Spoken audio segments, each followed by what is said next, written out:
Halo, selamat siang. Perkenalkan, nama saya Danar Bintang Pratama. Saya dari Universitas Telkom, jurusan S1 Teknik Telekomunikasi, Fakultas Teknik Elektro. Pada siang hari ini saya akan membuat sebuah tutorial tentang Mininet atau SDN. Kita akan melakukan praktek untuk soal pra-UAS SDN 2020. Di sini nanti ada 4 objektif yang akan kita lakukan. Objektif pertama adalah kita akan membuat topologi jaringan SDN di aplikasi Mininet seperti gambar topologi yang ada di sini. Nah, nantinya kita akan mengerjakan tanpa mini edit, yaitu dengan menggunakan custom script Python untuk dijalankan SDN-nya. Yang kedua, adalah menjalankan aplikasi controller, yaitu control view. Kita di sini menggunakan control view dengan nantinya dikoneksikan untuk menjadi konfigurator atau pengkonfigurasi switch yang ada di topologi ini. Nah, view ini nanti akan menggunakan topologi spanning tree, di mana dia akan mempunyai jalur pribadi ke setiap switch yang ada. Yang ketiga, kita akan melakukan pengujian jaringan untuk mengetahui apakah controller view sudah bisa mengatur atau mengonfigurasi alur data di jaringan topologi ini. Nah, kita untuk mengujinya ada dua caranya. Nantinya kita akan menggunakan ping all dan juga iPerf untuk mengetahui bandwidth dari tiap jalur yang ada. Jadi antar hostnya bandwidthnya seperti apa. Yang keempat, kita juga akan melakukan simulasi pemutusan jalur utama. Maksudnya pemutusan jalur utama ini apa? Nantinya, misalnya host 1 bertukar data dengan host 6. Nah, dia itu memiliki jalur utama adalah host 1 ke SW2, ke SW3, ke host 6. Nantinya kita akan mencoba untuk menghilangkan link antara SW2 dengan SW3. Jadinya nanti link ini akan hilang, makanya host 1 ke host 6 dia akan melalui jalur alternatif, yaitu dari host 1 ke SW2, ke SW5, ke SW1, ke SW4, lalu yang terakhir ke SW3 dan baru nyampe ke host 6. Nanti kita akan lihat apa pengaruh dari hal ini terhadap bandwidth atau kecepatan pengiriman data antara host 1 dan host 6. Oke, kita langsung masuk ke objektif pertama, yaitu membuat topologi jaringan SDN di Mininet sesuai dengan topologi gambar di sini. Nah, sebelum itu saya akan melakukan tutorial ini di dalam Ubuntu 16.04 melalui VMware Workstation. Pertama-tama untuk membuat script Python itu sebenarnya banyak caranya, tapi di sini ada dua cara yang akan saya tunjukkan. Yang pertama adalah kita menggunakan terminal, misalnya open terminal, kita masuk ke super user. Setelah itu kita masuk ke folder Mininetnya, lalu kita buat file Python baru dengan cara menggunakan misalnya nano, terus nama filenya misalnya nama.py. Nah, setelah itu kita enter, kalian bisa langsung melakukan codingnya di sini. Jadi bisa kalian ketik. Atau kita bisa menggunakan aplikasi eksternal untuk memudahkan penglihatannya juga. Saya di sini menggunakan Sublime Text, aplikasi Sublime Text. Nah, langsung masuk ke dalam codingannya aja. Jadi line paling atas di sini ini adalah line untuk berguna mendeklarasi library yang digunakan di dalam file Python ini. Lalu kita buat class definite top seperti biasa, langsung masuk ke dalam line yang sini. Nah, untuk line di bawah yang ini berfungsi untuk mendeklarasikan host beserta komponennya. Jadi kita mau host itu seperti apa. Jadi misalnya saya memanggil host itu host 1, panggilannya nanti di sistem H1, MAC address-nya adalah sekian, lalu IP-nya saya menggunakan 10.0.0.1 dengan subnettingnya /24, atau berarti satu subnetnya 256 host, atau IP, bukan host. H2-nya kita melakukan hal yang sama, tapi dengan 2 sampai ke 6. Setelah itu kita masuk ke S1. S1 sampai S5 adalah switch, jadi semua ini adalah untuk pendeklarasian switch. Nah, kalian di sini bisa melihat bahwa di sini tidak ada IP-nya. Kenapa tidak ada IP-nya? Karena dia adalah switch. Switch di sini tidak kita beri IP karena nantinya semua pemikirannya akan melalui controller. Yang ketiga di baris yang ini adalah add link. Jadi di sini kita mendeklarasikan koneksi antara switch ke host. Jadi koneksi antara host 1 ke HSB kita deklarasikan di sini satu persatu sesuai dengan gambar yang ada di sini. Jadi host 1 ke S2, host 2 ke S2, host 3 ke S4, host 4 ke S5, host 5 ke S3, host 6 ke S3, dan seterusnya. Seperti ini. Lalu di bawahnya berfungsi untuk mendeklarasikan koneksi antara switch antara satu switch dengan switch yang lainnya. Pertama adalah self.add-link, artinya kita menambahkan link atau koneksi. S1 berarti switch yang pertama, ke S4 berarti switch yang keempat. Jadinya nanti dari S1 ke S4 bandwidth-nya yang kita berikan adalah 100, delay yang kita berikan adalah 1 milisecond, loss-nya 0, max queue-nya adalah 1000 paket, use ATB-nya true. Di sini sebenarnya option-option di belakang ini bisa dihilangkan. Jadi ini tergantung kepada kebutuhan kita mau virtualisasikan topologinya seperti apa. Kita juga lanjutkan seperti yang ada di sini, jadi S1 ke S4, S1 ke S5. Karena tadi kita sudah mendeklarasikan S2 ke S3, jadi S3 ke S4 saja, S4 ke S1 sudah, S4 ke S3 sudah, S5 ke S2 sudah, S5 ke S1 sudah. Jadi yang akhir-akhirnya nggak, hanya satu kali untuk link antara bolak-balik.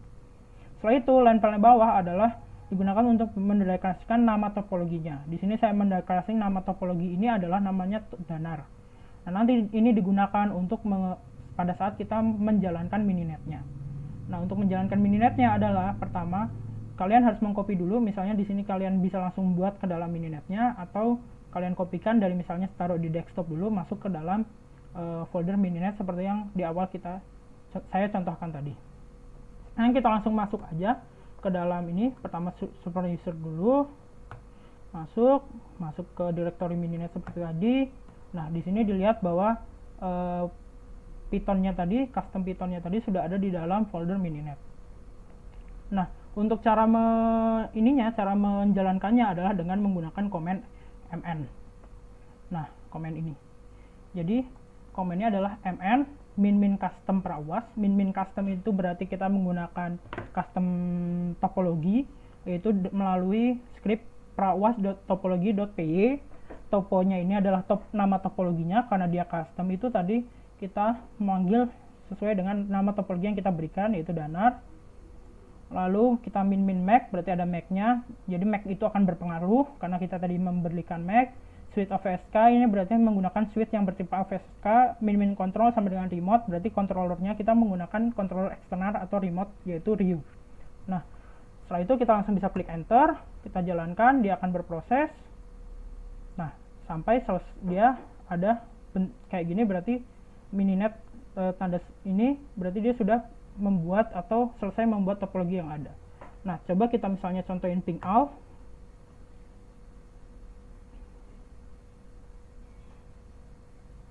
Dia akan error. Kenapa dia akan error? Karena tadi kita menggunakan min remote atau controller, tapi karena kontrolnya kita belum jalankan, maka dari itu dia akan error. Makanya coba kita jalankan lagi. Nah, ini sudah. Kita langsung masuk ke objektif yang kedua, yaitu menjalankan aplikasi controller RIU dan dikoneksikan ke mininet. Menggunakan topologi RIU-nya adalah spanning tree. Kita bisa geser ini ke sini. Kita buat lagi terminal baru. Open terminal. Setelah ada open terminal, kita masuk ke dalam super user. Setelah itu kita masuk ke folder RIU, yaitu riu.app. Nah, di sini kita akan menggunakan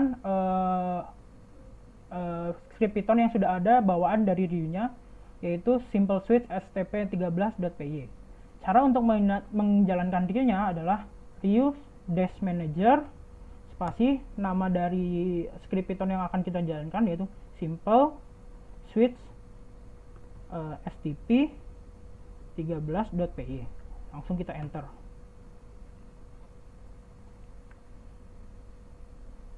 Nah, dia akan proses untuk mengkonfigurasi semua switch yang ada di topologi ini.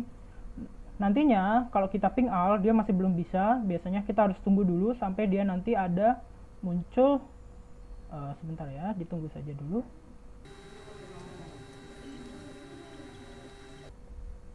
Nah, kalau sudah ada bentuk paket ini, berarti dia si RIU-nya sudah menjalankan fungsi check, yaitu dengan cara mengirimkan sebar paket secara ke topologi ini.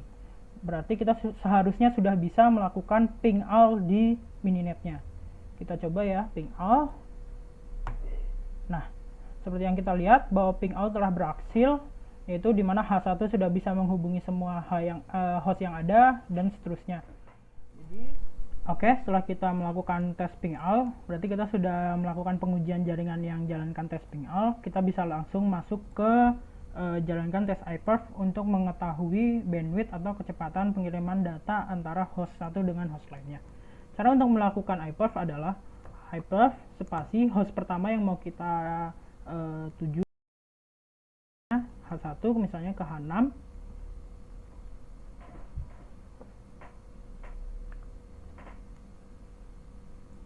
terus misalnya H2 ke H5,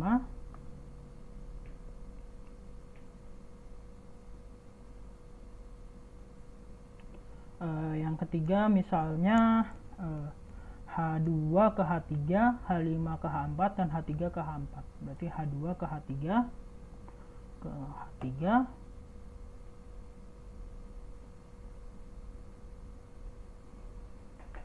lalu H5 ke H4,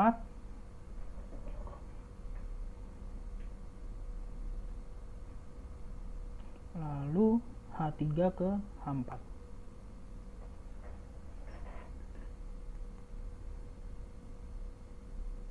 Nah, bisa dilihat ini adalah bandwidth pada saat keadaan link-linknya itu normal.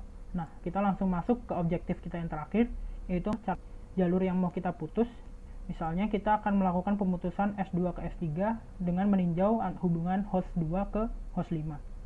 Jadi S2 ke S3 spasi down. Jadi link spasi switch pertamanya, spasi switch ke tujuannya, terus down. Nah, dia akan terlihat di view-nya dia sedang memproses. Setelah itu kita akan membuktikan apa yang terjadi ketika kita melakukan iPerf lagi atau melihat bagaimana situasi komunikasi antara H2 ke H5 pada saat S2 dan S3 ini kita putus. Caranya gimana? Caranya adalah kita melakukan iPerf lagi aja. Jadi iPerf spasi H2 spasi H5. Nah, dia akan melakukan pengetesan bandwidth. Nah, di sini ada kelihatan forward, jadi dia melalui jalur alternatif. Kita bisa tunggu. Nah, udah keluar kan? Bandwidth atau kecepatan komunikasi antara H2 dan H5 terlihat menurun sangat drastis. Hal ini kenapa? Karena jarak tempuh yang seharusnya tadi hanya 2 switch menjadi 5 switch, yaitu H2 ke SW2, ke SW5, ke SW1, ke SW4, ke SW3. Dia menambah banyak sekali jalur tambahan. Maka dari itu, kecepatannya juga sangat turun. Dari yang tadinya H2, H5 adalah 81,6 megabit per second menjadi 9,93 megabit per second.